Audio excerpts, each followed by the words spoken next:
with Mr. Seth Skelton, who is the Senior Associate Director, Midwestern State University in Texas. Good morning, Seth, and welcome to our info session today. And thank you very much for finding time in your busy schedule to do an info session to the prospective students. This Zoom session is streamed to our Facebook group. We have about 50,000 students in our Facebook group and also to our YouTube channel at the same time. And and it's pre-recorded. So even after the session, prospective international students can go through the Zoom session and check in all the information regarding the university, the courses and admission requirements. So I appreciate if it is possible to have a detailed admission process and info about the university, and we'll take it forward. Yeah. Absolutely. Thank you, 𝐂𝐿, so much for the invitation to meet with some really talented prospective students from around the world. I've appreciated our partnership, and it's something that I'm looking forward to continuing to build. We know it's been a really challenging couple of years for international travel, international students, but thankfully we have had students who have navigated all of these barriers around COVID, around travel restrictions and this and that, and have made it to our campus, and they're now successfully studying and moving forward with their academic goals. So I know sometimes it can be frustrating out there, but there is a light at the end of the tunnel, and I want you all to know that you've got a team here at Midwestern State University, here at MSU Texas, that is happy and to support you, to guide you, to give you encouragement, to give you advice, to make sure that you are successful on this journey. So yes, my name is Seth Skelton. I'm the Senior Associate Director here in the Global Education Office. My job is to recruit international students, to help them through the application and admissions process. Our office also supports all immigration matters as well. So we issue the Form I-20. We help students with visa preparation. We also help students file for OPT, which is the work authorization after also called optional practical training after you graduate. So we kind of handle all things international, and there's really been a focus at our university to increase international student enrollment and to really make sure that those students that come from all over the world feel welcome and supported while they're here. And so we've got a lot of experience with international students. We've been welcoming students for 20 plus years from outside of the United States. So there's a long, proud history of this. And what I think is really interesting is our university, our community, the city that we live in is very welcoming and appreciative of what international students bring to our campus. The culture, the diversity, food, different languages, music, religion, all of these things that people with different ethnic backgrounds bring, the different cultural perspectives, are something that that helps our domestic students, kind of open their eyes to the rest of the world. But we also feel like it's a great benefit for you as an international student to come to see what it's like to live in the United States, to get exposure to U.S. business practices. And as the world kind of shrinks and we become more global, to have these experiences on your resume, to have the education to back that up, is really invaluable as you move forward into your professional career.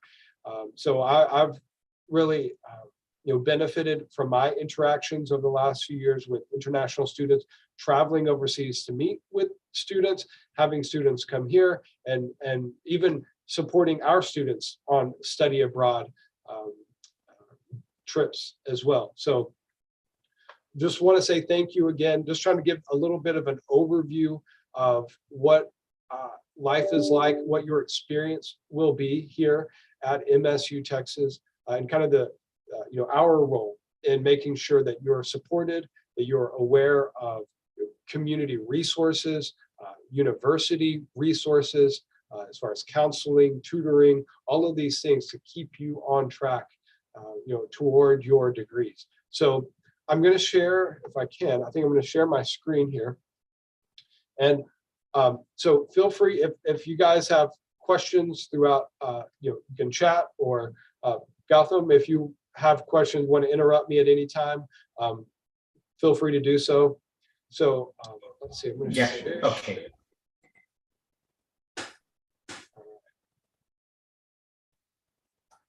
Okay.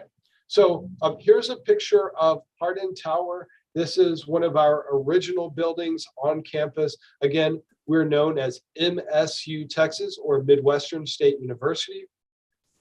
We're located in Wichita Falls, Texas. And we were founded in 1922. And so this year in 2022, we are celebrating our centennial, our 100-year anniversary, which is pretty exciting because we have a long, proud history.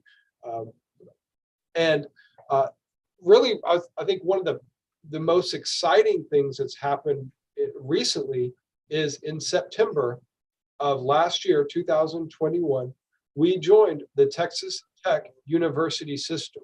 So we're still Midwestern State University, but we are a member of the Texas Tech University system. And so that has benefited us immediately with increased funding. It was just announced a couple of months ago that our Bolin Science Hall, where our biology, physics, geosciences, chemistry programs are taught, is about to undergo a $45 million renovation and an upgrade project. So $45 million to be reinvested into that whole building, which is really exciting. And so when you get to campus, you're going to see new buildings. You're going to see older buildings that are being refurbished, renovated, expanded. And there's also a benefit for, let's say, undergraduate students who are coming to maybe study pre-law, or say you want to be a lawyer, you want to be a doctor, you want to be a pharmacist. Well, you can come to MSU Texas, earn your undergraduate degree in that pre-professional program, which is required no matter where you go. And then you can apply to the law school or the pharmacy school or the medical school, dentistry school at Texas Tech University. And because we're in that same system, you're going to have an advantage in the application process. It's very competitive to get into law school or medical school or dentistry school.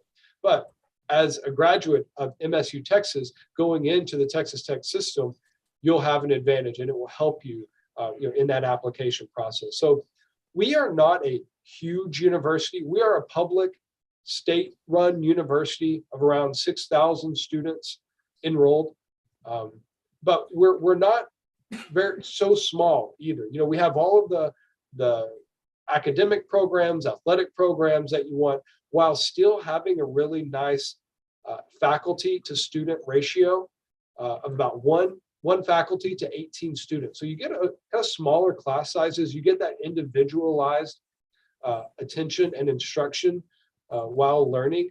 Your professors are going to know who you are, which is something that you don't get everywhere. And also, we are the only member of the Council of Public Liberal Arts Colleges in the state of Texas. So that means while we have a lot of engineering, computer science, business, physics, all these different programs, we also have arts, humanities, and social sciences that you'll be exposed to. So I'll talk a little bit more about that, but really, we want a well-rounded student in regards of their education. And so being a liberal arts college provides a little different experience while still being able to focus heavily in science and engineering and math, other technology, that sort of thing. So we do have 7 different academic colleges total. I'll talk about those here in just a minute, but our largest college on campus is the College of Health Sciences and Human Services. So in the United States, healthcare field is huge, it's booming, And that is really where a lot of students are interested in learning, in nursing, respiratory care, that sort of thing. Our Mccoy College of Science, Math, and Engineering is where we have the mechanical engineering, geosciences, biology, chemistry, and all those. They're kind of pre-professional programs. I mentioned pre-med, pre-dentistry, pre-veterinary are all in there. And then Dillard College of Business Administration really offers a wide variety of business majors. And I'll talk about those. But really that's kind of where a lot of our international students are driven to. Really, that's where a lot of the job opportunities are afterward. And so if that's, it depends on what your goal is. Many of our students say they want to come to the US, study, and then return home and use their skills back home, which is really the spirit of the F1 student visa. But if you have aspirations to potentially stay in the United States longer and continue to work, then the type of academic program you choose, the study major you choose, could give you skills that make you highly desirable and employable by a US company. And they could sponsor you for a different employment-based visa. Instead of a student visa, you transition over to a student-based visa, maybe an H1 or something else. But so just when you're thinking about where to study and what to study, that's going to be really important. So here is a map of the United States, and here is Texas. We're in the south central portion of the country, generally a very mild climate. On Monday, it was 70 degrees Fahrenheit, which was, like very nice and comfortable. And today it's a little cold and windy, but by the weekend, it'll be back up into the 60s again, and this will all be gone. But normally it's very mild and warm. And so Texas is known right now for being the state in the US with the highest number of job gains, so job growth, economic growth and development in the country. And so I know historically the Silicon Valley in California, all along the west coast of the United States, like Seattle, San Francisco, Los Angeles, they've all been known for the technology, the high-tech manufacturing, all of those kinds of companies being created there and growing there. Well, in the last few years, Texas has seen an explosion of high-tech manufacturing. Those companies that may have been originally headquartered in California, in Seattle, and other parts of the country, a lot of those are relocating to Texas. It's a lower cost of living. It's more affordable to expand your business. So these companies that are wanting to grow, they're opening up their second locations, another headquarters or additional manufacturing facilities within the state of Texas. So it's more affordable to get your education. It's more affordable to live. But then after you graduate, you're going to have employers all around you that are looking to hire. So it just kind of depends on what your goals are. But if you want a more affordable cost of living, affordable tuition in a warmer climate, a very diverse climate with job opportunities, then I think Texas is a great place for you. Texas is home to the second highest number of Indian nationals in the United States. Only California has more, and that's okay. But California is also very expensive as well. I don't know if you guys saw, but UC Berkeley just had to cut its admission numbers by 3,000 students. And so, they're kind of reaching the limits of their capacity while Texas is still growing. And we're wanting to increase our international student enrollment. We are wanting to grow. And so kind of a different situation. But around, I'm sure many of you are familiar with Austin. That's the capital of Texas. A lot of job growth, expansion of businesses happening there. We're closer here to the Dallas-Fort Worth area. We're right up here in North Texas. So Wichita Falls is where our city is located. It's about an 1.5 to 2 hour drive from the Dallas-Fort Worth International Airport. That's where a lot of our students fly in. We send a bus down here every semester, pick students up, bring them back to campus. But it's nice. So a lot of students travel to Dallas back and forth on the weekends to go visit. Again, in Dallas, there's a large Nepalese community, a large Indian community. It's just very diverse. People from all over the world live in Dallas. And if you've ever visited, I'm sure you would kind of feel the same experience there. I would probably add a huge Telugu community as well from the Telugu states of South India. Ah, okay. That's where actually I'm from Hyderabad. I was born in Hyderabad, and the highest number of the students are from the Telugu states of Telangana and Andhra Pradesh to the US. And at one point, the US visa section in Hyderabad, they issued 50,000 F1 visas back about a decade ago. So it's like probably, my siblings live in the US. So every house, every family has somebody in the US. Wow. Yeah. Neat. Well, hey, so you come here, you're going to feel the community, feel the support. There is a pretty decent sized Indian community in Wichita Falls. And actually, this past spring semester, our largest nationality of new students was from India. And so the Indian Student Association is growing pretty rapidly as well. So it's good to see them active.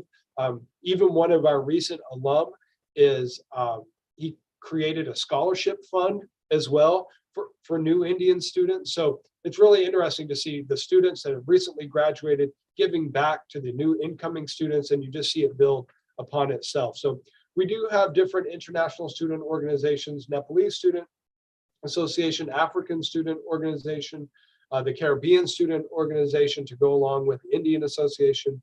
And then we're hoping the Latin American Student Association will also be formed soon as well. So we're seeing growth from that part of the world. So I'm going to switch over. I debated whether or not to go into this slide. I'll be quick with it, but it's kind of really detailed information.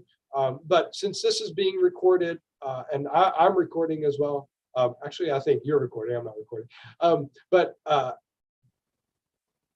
This information can be revisited, but there's some really new important updates. I just wanted to point out that for fall of 2022, we now offer scholarships for international freshmen based on their grade point average, or if they have an international baccalaureate diploma. These are brand new, and I just kind of want to highlight these.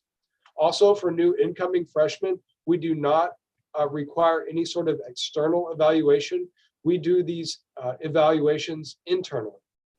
And we do not need official documents to admit incoming freshmen. So if you're coming directly from high school or secondary school, you can send us your high school transcript, your English proficiency score, and be admitted in a matter of days, get your acceptance letter without any official documents. Now, if at the time of enrollment, when you get here, during your first semester, we will require you to submit the results of the official score and your official high school transcript, but we want you to get admitted quickly so you can start the immigration process, get your visa appointment, or put your name on the waiting list for a visa appointment, see how quickly you can get one, and then worry about all those official documents in the meantime. But we don't want to hold up you getting a visa appointment while we wait on your school to send an official transcript. So just want to make that distinction.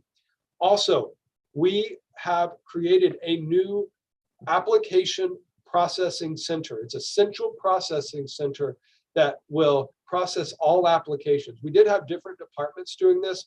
It was delaying processing times, which was a source of frustration. So as of February 1st, we condensed everything. We are processing applications in a matter of days, issuing acceptance letters in 1 to 2 weeks for accepted students, and then we're able to issue an I-20 within another 2 or 3 days after that, as long as we see the financial bank statements and things of that nature. Also, everybody, if you are interested in applying, I'm going to go through all of those details later, but we are waiving the application fee. So this week through Wednesday, okay, we are waiving the application fee. So I want you to think about submitting an application, even if you're not really sure where you want to go this fall or what your plans are. instead of paying a $50 application fee at a later time, if you submit your application today, you will not have to pay the application fee. And then we can work on the other requirements. We just submit the application and then we'll complete the whole package at a different time. But get that information into our system and save yourself the $50. Okay, so we do require third-party credential evaluation for graduate school applicants, but as of next week, Wednesday, March 2nd, 1 week from today, there's a graduate school council meeting that is reviewing that policy, and it could be removed for MBA and computer science applicants. So we read high school transcripts internally and evaluate those. And we're hoping to do that for graduate students applying for the MBA and computer science program, potentially starting next week. We'll at least get approval and then we'll start the process. So we're in a period of change right now. If you can't see, as I mentioned before, we're really wanting to increase international student enrollment. And we know to do that, we need to have the policies, the scholarship, the tuition, academic programs, and quick processing all in place to make this an easy process for you. We know there are a lot of different choices that you can choose for a university. We want to be at the top of your list. And so we are doing everything that we can to put us up there at the top. Okay, so right now, like I said, we're kind of in this period of transition, but if you're saying, hey, I want to be admitted in a week or 10 days or 2 weeks, I want that acceptance letter, then I would say to join IEE, and here's their link, and you can do an external evaluation. It does cost $145, but once you enroll, you show us your payment receipt, we'll give you a scholarship back, once you enroll. Okay, so you'll get this money back, but the good news is they do evaluations in about 5 days, and so that's how quickly you could be admitted. So it's something that that you have to kind of weigh. If you want to wait, then you can do that, but you may jeopardize your immigration. But you'll save yourself the upfront expense. Or if you want to pay this $145 right now, get the quick evaluation, you'll get admitted and then get reimbursed later. You can go that way. And it won't cost you any more as long as you enroll. Okay, so let's talk about our College of Health Sciences. Let's get back. We're switching gears back to the academics here. So here's a picture of Centennial Hall. This is our newest building on campus. This is where our nursing students study respiratory care, radiology, exercise, physiology. Again, healthcare is a huge industry in the United States. Our students study on state-of-the-art equipment. Our School of Radiology is sponsored by 𝐂𝐴𝐵𝐺𝐿, which is a private radiology company, a manufacturing company out of Japan. And so all of the equipment in this program is all produced by 𝐂𝐴𝐵𝐺𝐿. And so, when you graduate with a radiology degree, with a nursing degree, you're going to be hired really quickly. And most of our graduates, they get sponsored for an employment-based visa really quickly. They sign a contract to work at a hospital or other healthcare facility for 2 years. And they say, okay, we'll sponsor you. As long as you stay here for 2 years, we'll pay for everything.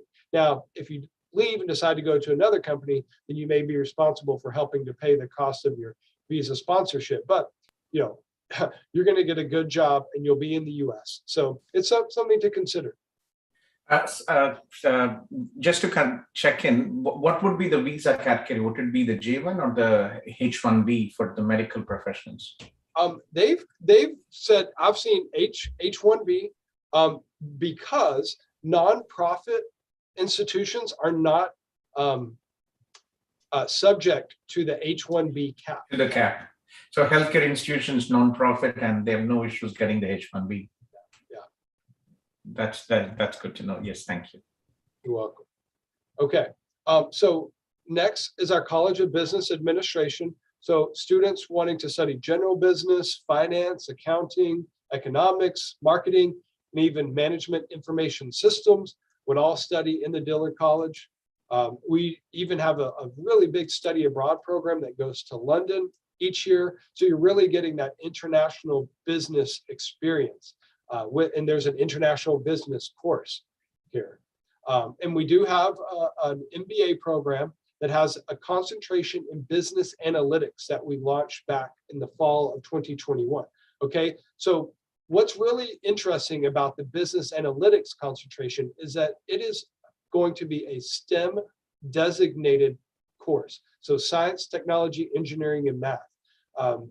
That means you get 3 years potentially of work authorization instead of just 1 year of work authorization while on OPT, because it is STEM designated. So you get some really great skills. And I'm going to talk a little bit more specifically about that business analytics program in just a minute, but just wanted to introduce the College of Business.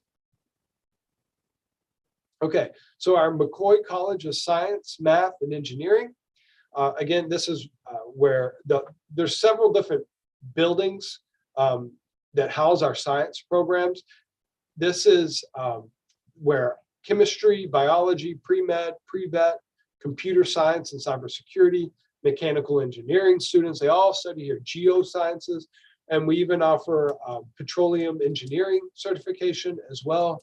And that can even be expanded into a minor. We've got a heavy focus on STEM programs, and we know really that's where international students tend to flourish. But we've got other programs as well. So the College of Education, if you want to go into teaching, we have a large College of Education, and also counseling, that sort of thing. The College of Fine Arts, College of Humanities and Social Science. So I mentioned that we are a liberal arts college. And so even if you are studying engineering, you'll still take a class in music or art or theater, world languages, things of that nature, to, again, give you a broader perspective outside of just business or engineering or computer science, so that you'll have more of those what we call soft skills. Being able to interact with people and feel more comfortable in social settings while still having excellent technology skills. Okay, so let's talk about a couple of the master's level programs. Okay, so our computer science program at the master's level is growing rapidly. Currently, we are waiving the GRE GMAT requirement. You do not need to take those exams to get into this program. Now, if you do, then here are the kind of general scores that would help you to get in. Say if your undergraduate grade point average was low, for example. We do have a partnership with NVIDIA. NVIDIA is a US-based technology company. I think they produce a lot of computer chips, the semiconductor chips. So they sponsor our graphics processing unit, education center. It's recognized for its high performance computing. So students in this program are going to learn skills in computational science, modeling and simulation, computer graphics and visualization, computer and network security. I know that's a big one. And then gaming and cell phones, which is constantly changing. And what our faculty tell me is that they are constantly changing their curriculum to meet the demands of the marketplace. Okay, so we know technology changes rapidly, and we need to be flexible. We need to adapt our classes and the topics that are being taught so that graduates are learning the latest technology and are prepared to go out into their professional field after graduation. Okay, we do have graduate assistantships available. Okay, so there's these provide a stipend. Okay, so if you are a motivated, organized person and you want to help grade papers or help in the laboratories, that sort of thing, you can get a paycheck of $8,000 per year, which will basically cover almost all of your tuition. Okay, so after you graduate, job opportunities in database management, software engineering, web development, and design interface are all out there, and available. So that's kind of the fields that our graduates go into. Dr. Nelson Passos, he is our program coordinator for the computer science program. And he is a former international student himself from Brazil. So he has a very unique perspective. And then there's even a former student who's been very helpful, Srinivas, who, email, there's his contact, feel free to reach out to him. He's, been very, willing to guide students on how he went through the program and just offer advice and, his own experience. So next is our master's in business administration. Okay, so our business school has the highest level of international accreditation. It's the AACSB international accreditation. Only 5% of business schools in the world have this level of accreditation, and really only 25% of business schools in the US have this level of accreditation. So there's a lot of work to keep this kind of accreditation. It means our faculty have to have certain levels of experience, professional. So anyway, it's very rigorous. So there's a lot of reporting that goes on, but it basically ensures that your education is going to be at the highest level. Okay, so our MBA program has the different concentrations in accounting, energy management, and business analytics. Again, we have the graduate assistantships available. And this program, now I've been talking about affordability. It was ranked the second most affordable and accredited MBA program in Texas. So that's a pretty good ranking. Okay, so I'm going to go a bit further into the business analytics concentration. Okay, this business analytics program is going to help students learn how to use multiple statistical tools to gather, analyze, and forecast future business trends. So it's really blending technology and business to give you a pretty, desirable skill set. I think companies looking at our graduates are salivating. They're like, hey, these are students that are prepared to come and work. So there's management information systems that is a part of the core curriculum, internships available. We have partnerships with local companies, local businesses. And even if you have a non-business background, you can be admitted. You don't have to have a business background at the undergraduate level. You just need an undergraduate degree, a 4-year degree. And then, Gautam, you were alluding to, challenges with the visa. If you need to, start online your first semester in the MBA program, you can do that. You can start online in the fall and transition into in-person in the spring seamlessly. So everything can be. Yeah. But again, there's always a question of what I think the other countries are also doing, especially Canada. So international students, they can study online, but in case, again, sometimes it might happen if the visa is refused. How would that affect the refund policy? Okay, so there are no upfront payments. There's no tuition deposit. No money is due until you are actually here in person on our campus. So you wouldn't have to. Exceptional. Now, for example, if you decided to go online, then you would be asked to pay for that tuition of online. But then if you decide, what, I'm not going to, I don't want to come in person anymore, and you don't register for another semester, then you wouldn't be required to pay anything further. Okay, thank you. Yeah.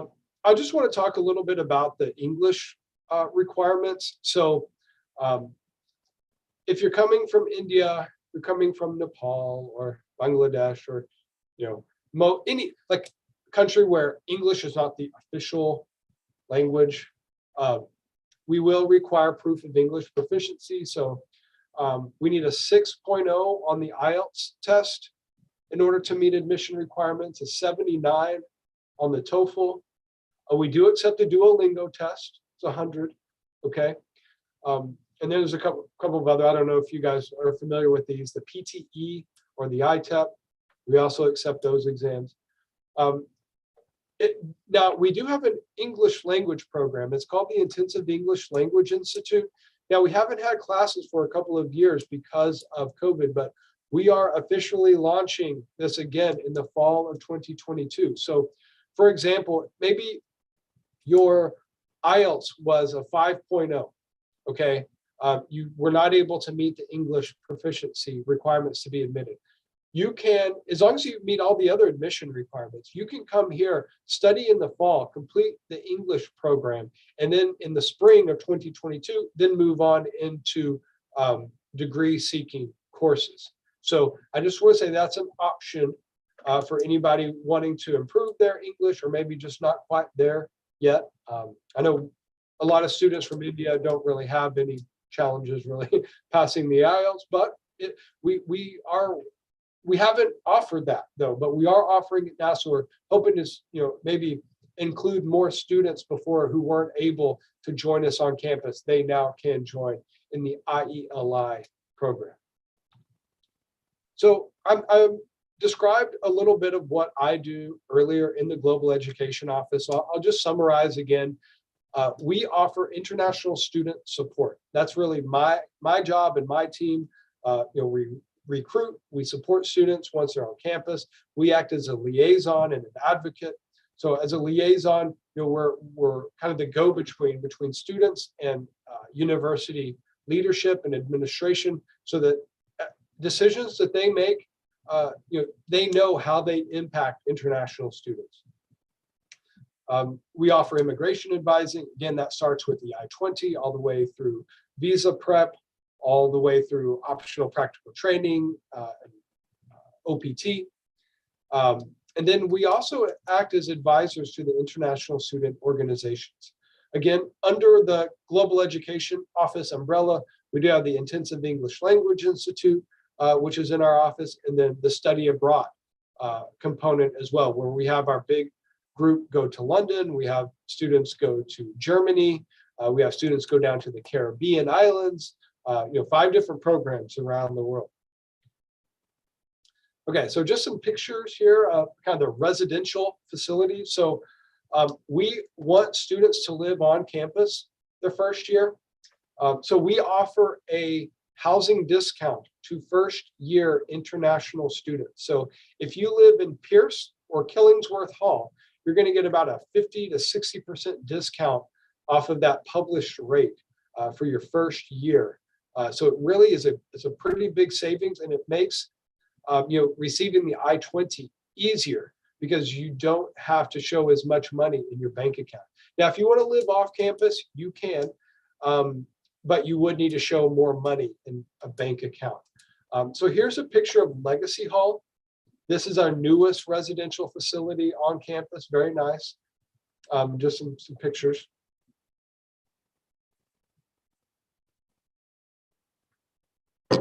Now, our city of Wichita Falls, it's not a huge city. It's not like Dallas where there's millions of people, but we're close to the big metroplex, the metropolitan areas. We're not a small city. We're not out in a farm or ranch, something like that, but we're a nice sized city of about 106,000 residents, very safe. And our campus is located in really one of the nicest parts of the city. It's a very beautiful campus, lots of mature trees, landscaping. And just on a side note, personally, I'm about to buy a house about 3 blocks away from campus. I'm moving in even closer because I like the area so much. And so I'll be right around. We do have a police agency that is available 24 hours a day. Again, safety and security is really important. So if you need help, there's always somebody going to be available. There is a free bus system that you can ride that's provided by the city to get you all over town. That'll get you to downtown. It will get you to movie theaters, grocery stores, other entertainment, shopping. There's the mall close by. And then we also have the shuttle as well that gets you around campus and goes by some of the apartment buildings close by as well. So you don't have to have a car here because we pick you up from the airport. We'll bring you here. Once you get here, you have free transportation. Just show your student ID and get around pretty easily. So what I want to talk about next, let's talk about tuition. Okay, so I'm going to do an undergraduate cost breakdown and then a graduate student breakdown. So I've mentioned that we want international students to enroll at our university. We're ready to grow, and we know that affordability is a big part of that. And we've got partnerships, with 𝐂𝐤𝐿 and CIP Study Abroad. And those types of partnerships are really important to students, because without those partnerships, we would not be able to reach the students. And so what we're trying to do is incentivize students to come to us through study abroad, CIP Study Abroad, okay? And so if you come to us through that partnership, through a referral from 𝐂𝐿 and his team, then you are guaranteed the discounted tuition rate. It's called Tier 2 special rate, okay? So it's a 40% discount of what you're gonna see. If you go online to the MSU Texas financial aid webpage, if you look online at the graduate school webpage, they're gonna have these published rates for non-US residents. It's a much higher rate than what I can offer you through this special partnership. Okay, so the Tier 2 rate is automatically going to be applied. It's a 40% discount. So normally for undergraduate students, tuition and fees would be $22,000 US per year. Through the discount, it's around $13,500 per year. Okay, and then the Global Education Office is offering $500 scholarships automatically. So we bring that down to around $13,000 per year. Okay. Living expenses. So here's the tuition, around $13,000. The scholarship is a $500 reduction. Living expenses, if you live on campus in our discounted housing, living expenses are going to be less than $6,000. Okay, this is all inclusive. This is food, this is housing. Okay, everything you would need for your first year. And then we have health insurance. We have books and other miscellaneous expenses like emergency fund of about $2,000 that we put into this category, just in case you needed to fly home, or you want to travel within the U.S. Some people like to shop, whatever, but we want you to have a little bit more money. So we estimate as an undergraduate student, your first year on campus would be around $24,000 US, or just under that. That's what you would need to show in your bank account in order to receive the I-20 and then apply for the US visa. Now, the state of Texas does offer a special competitive waiver program that rewards the top performing international students with a in-state tuition rate. Okay, that's the lowest possible tuition rate. It's a very select few that can get this, but it is a possibility. So if you can get a scholarship of $1,000 based on your grade point average, SAT score, which you don't need the SAT to get admitted, but if you take the SAT and score well, then you can get a scholarship. So then you qualify for this in-state tuition rate, but you need a $1,000 annual scholarship to potentially qualify. So students who are in that, their cost of attendance goes down to around $20,000 per year. So these are the two, this is kind of the range that I would anticipate an undergraduate student expecting to pay for the all-inclusive cost of attendance, everything that you would need, plus a little cushion for emergencies. Okay, so the graduate student cost breakdown. The non-US resident rate that's published online is around $14,000 per year for tuition and fees. The special Tier 2 rate that you're going to receive today is $9,000. Again, it's at 40% discount. Living expenses, health insurance, those are the same as undergraduate. So your total cost, the most that you would pay if you live on campus in the discounted housing would be around $20,000 US. You're not going to find many other universities in the United States that are going to beat this cost of attendance. Okay, so if you're wanting to come to the US in a mild climate, in a place with economic activity and a supportive learning university, then I think MSU Texas is going to be the place for you. Now, you can earn a scholarship based on your undergraduate GPA. These are very competitive, but if you do, you can get the in-state tuition rate, and here's your tuition and living expenses. You'd be under $18,000 per year. So let's talk about those scholarships. Okay, so as a new freshman student, we offer scholarships based on your SAT score or ACT score, your grade point average, or if you have an IB diploma, International Baccalaureate Program. And here are the corresponding scholarship amounts. So the smallest scholarship that we offer annually from the admissions office is a $500 scholarship. The most is $2,500 scholarship.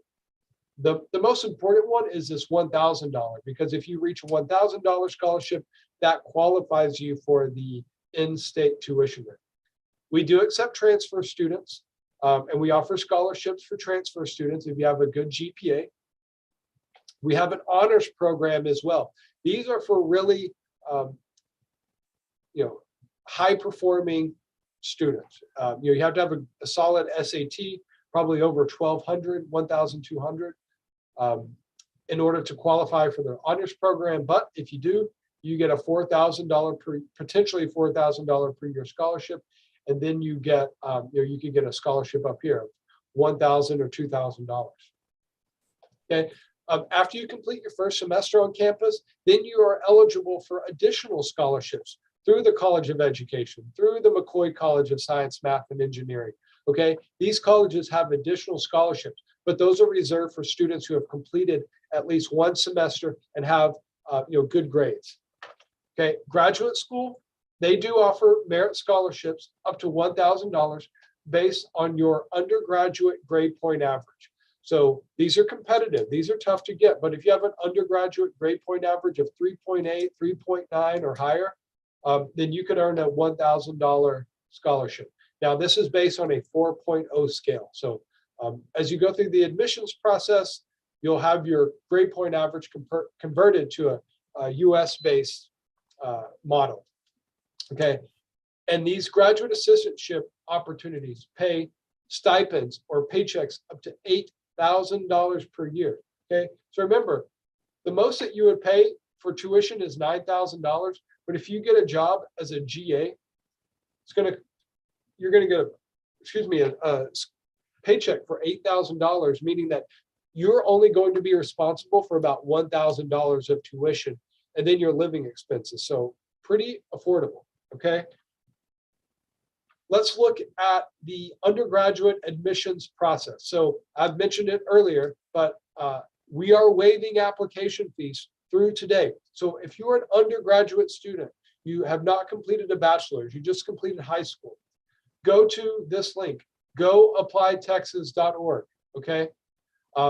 Make sure you talk with 𝐂𝐿𝐵, talk with your counselor, and work together with them to do this.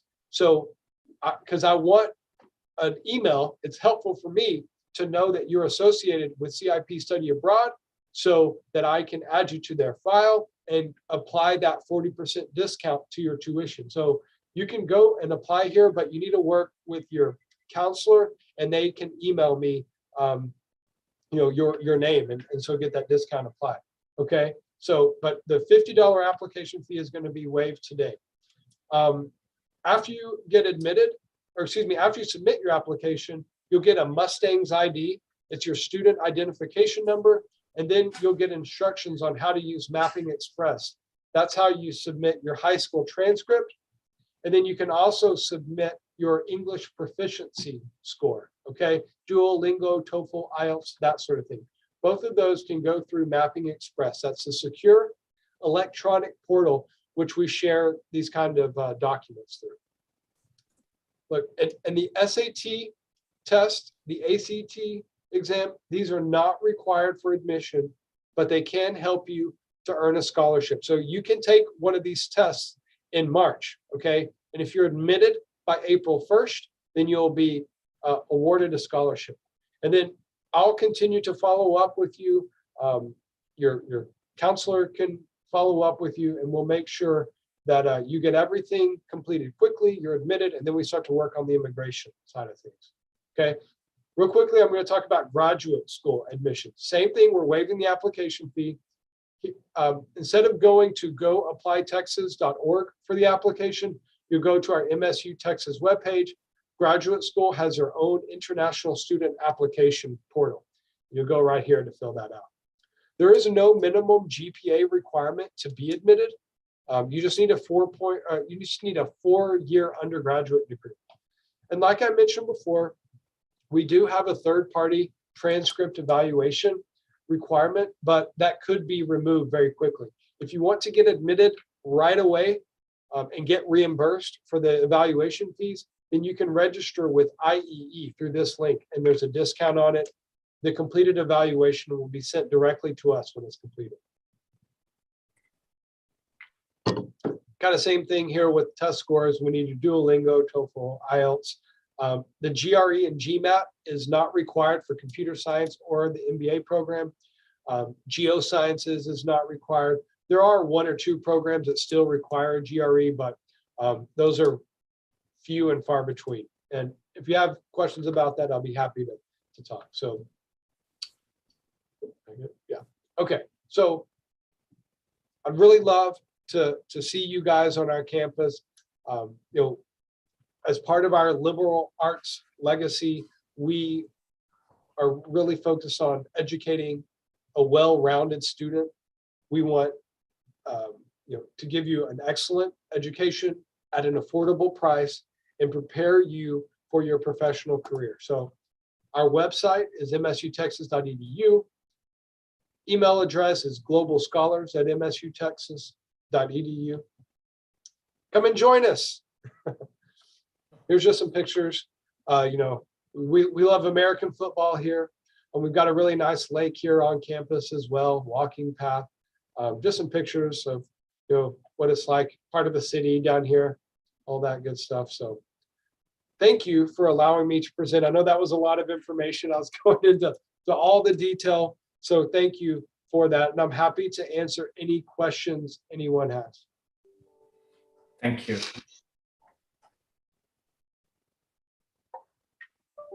Yes. So, yeah. Anil, Akhila. So the first question most students would ask is regarding on-campus job opportunities. How is the availability for international students? Yeah, great question. So yeah, we do have on-campus job opportunities, and I would say our departments have been really good about prioritizing hiring international students because they know that international students are not able to work off campus. So we have students working at our recreation center, the wellness center, where the gym and exercise equipment is. Our Office of Residence Life and Housing has a lot of international students working there. Our athletic departments will hire international students to film and to support those athletic programs. So yeah, we have tutors. So different departments will hire tutors to help students who might be struggling in a certain subject. And so if you are really good in a certain study area and have a good GPA, then you'll be hired as a tutor. So yeah, the jobs are not guaranteed, okay? And I want to say, after graduation jobs, I cannot guarantee those. There's great opportunity, but I cannot guarantee that somebody's going to hire you the day that you graduate. I cannot guarantee that you'll get a job the day that you step onto campus. But many students get hired for on-campus jobs, and then they get hired during their work authorization. So there's a great many examples to show the pathway that you can take. But I just want to say it's not guaranteed, but we have on-campus jobs available, absolutely. And we even have the person who kind of oversees all of the on-campus hiring come and speak to our international students their first day here on campus. We have a big meeting, bring everybody together, introduce you to everyone. And, so he's really in tune to the needs of international students. How about, how many international students, especially from India, do you have from India, Philippines, Eastern Europe, Brazil? And just to have an understanding after the breakup of the student diversity out there. Sure. I'm going to say students from South Asia, when we talk about Bangladesh, Nepal, Sri Lanka, Nepal, India, I'm going to say there's probably at least 50 on campus right now, could be more. Now, I will tell you though, that is the fastest growing area for international recruitment. So I will not be surprised that if in the fall, that number increases to 100. And then next year, it could be 150 or 200. So it's growing rapidly. But we have students from 50 different countries, 52 different countries on our campus. So very diverse student population.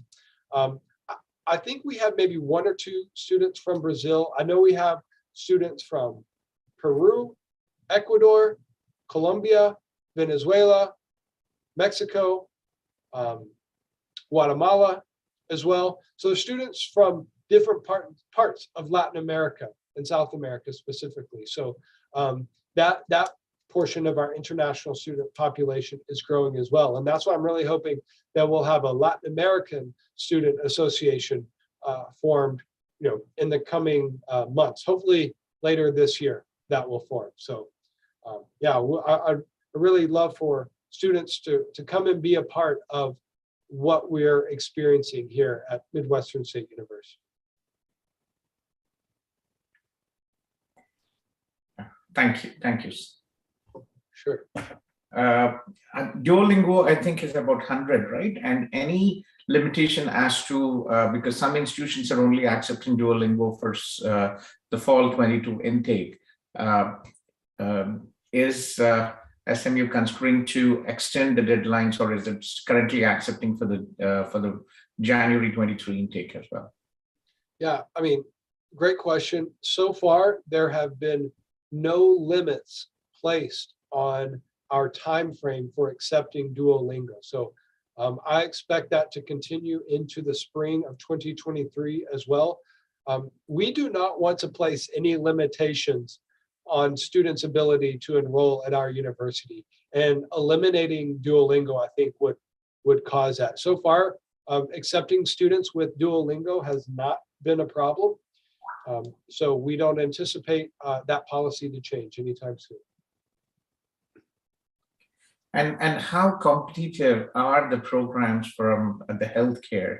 There's a lot of demand, especially I think, internally from the domestic students, the local American student, US citizens. Considering that there's a healthcare, South India, Kerala is very big in healthcare, Philippines very big in healthcare. So how competitive are the programs? How competitive is it to get admissions? Because in Canada, for example, to get an acceptance in a nursing program, it's almost near to impossible, usually 1 seat or 2 seats for the whole international students, such as the competitive admission process here. So how is it in the US and how is it with MSU?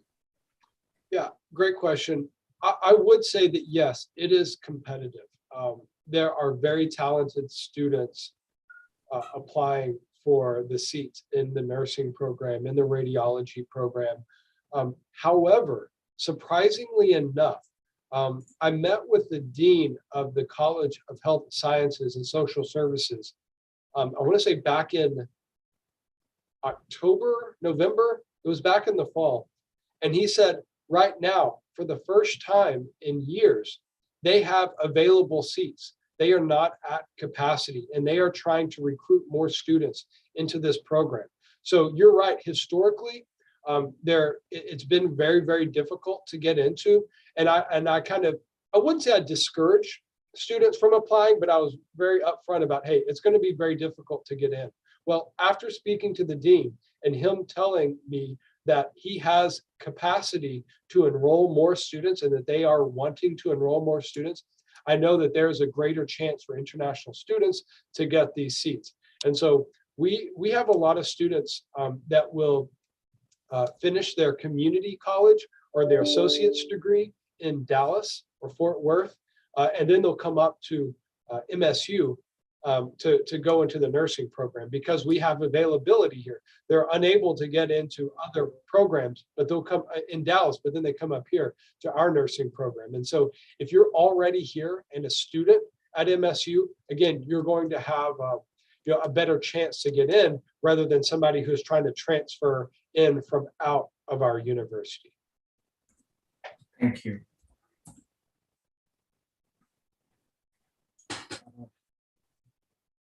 Naresh, do you have any questions? Yeah, please go ahead. Somebody was asking. Manoj? Akhila?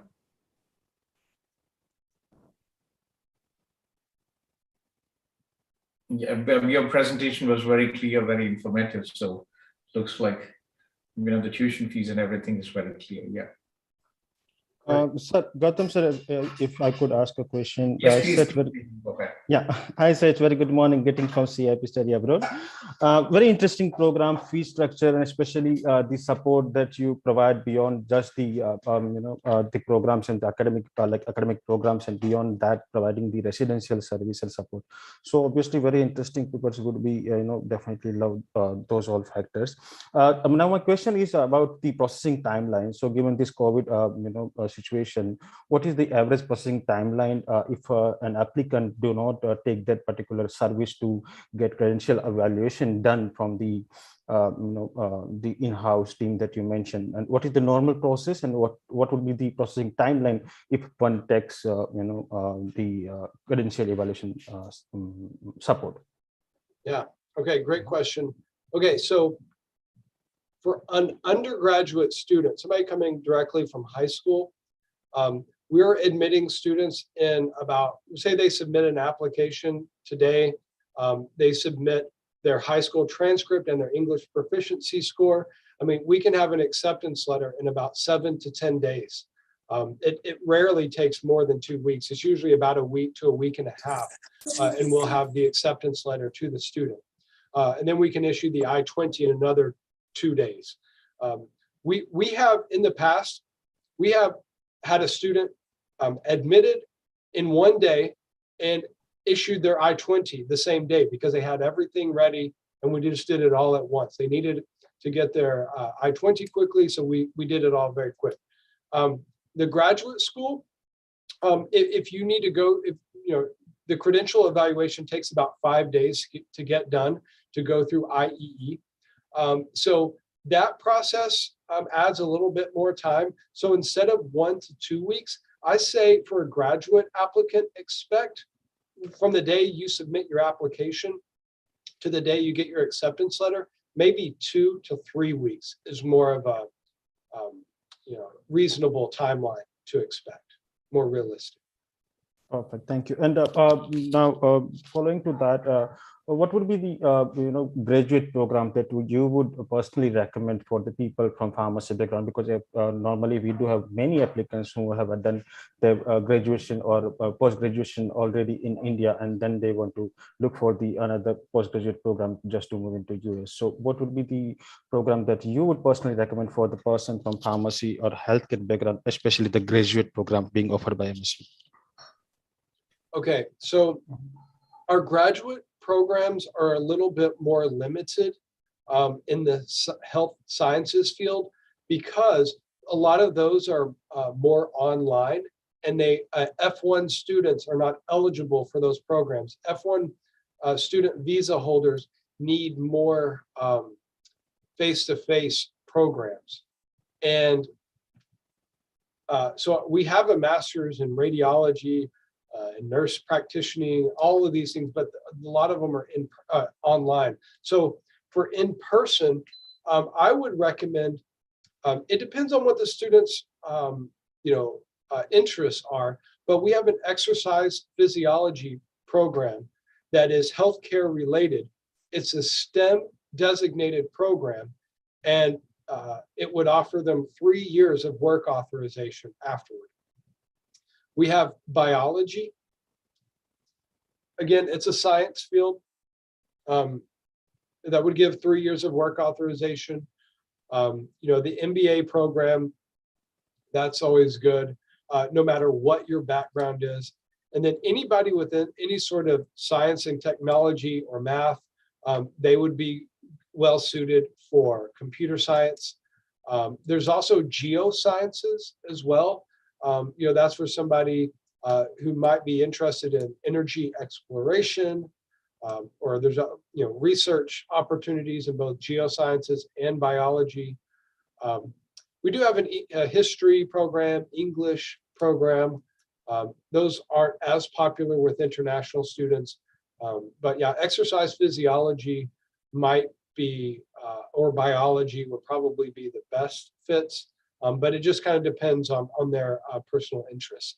The good thing is you don't necessarily have to have a background in the graduate degree program that you are applying for. As long as you have an undergraduate degree, then a 4-year degree, then you can apply into graduate school. One last one I just forgot to mention is Health Services Administration. Okay, so this is the administrative side of the healthcare industry. So some people may have the clinical experience. They worked face to face with patients, but there's a whole administrative side that is managing the files of patients, handling insurance claims, billing, even with research. That in my previous career of mine, I was in healthcare administration and handled finance and research reporting for different doctors and what we call investigators, researchers, at a hospital here in the U.S. So that's what that Health Services Administration program could provide. So, just throwing out some different ideas there. Definitely very interesting. Yeah, especially the geoscience programs can be good for the civil engineering background people. The exercise related program or physiology related programs could be better for the physiotherapy background people. And obviously, as you mentioned, healthcare administration can be good for anyone with the good healthcare background. But yeah, very interesting. Thank you so much for all the answers. You're welcome. Well, I guess thank you, Sid. It's been almost an hour for you, and I really appreciate you finding time in your busy schedule to connect with us and provide this great info session, very detailed info session about the programs and also, Wichita Falls in Texas. And I'm looking forward to having more international students from our different offices, and looking forward to personally visit, hopefully soon with the COVID restrictions coming in. I would love to visit the university in person, and also, it helps me share my experience after visiting more in detail with the students, right? So thank you very much, Sid. You're welcome, Gautam. Thank you, sir, and thank you everyone else on the CIP Study Abroad team and all the students out there. Have a great day, and I really hope that some of y'all can come and join us this fall down in Texas. Yes, and hopefully, yes, it will be a good start for the September. Hopefully we can get the visa appointments in time. Yeah, so thank you very much, Seth, and have a nice day as well. Thank you. You too. Take care, everybody. Bye-bye. Thanks, Seth. Have a nice day.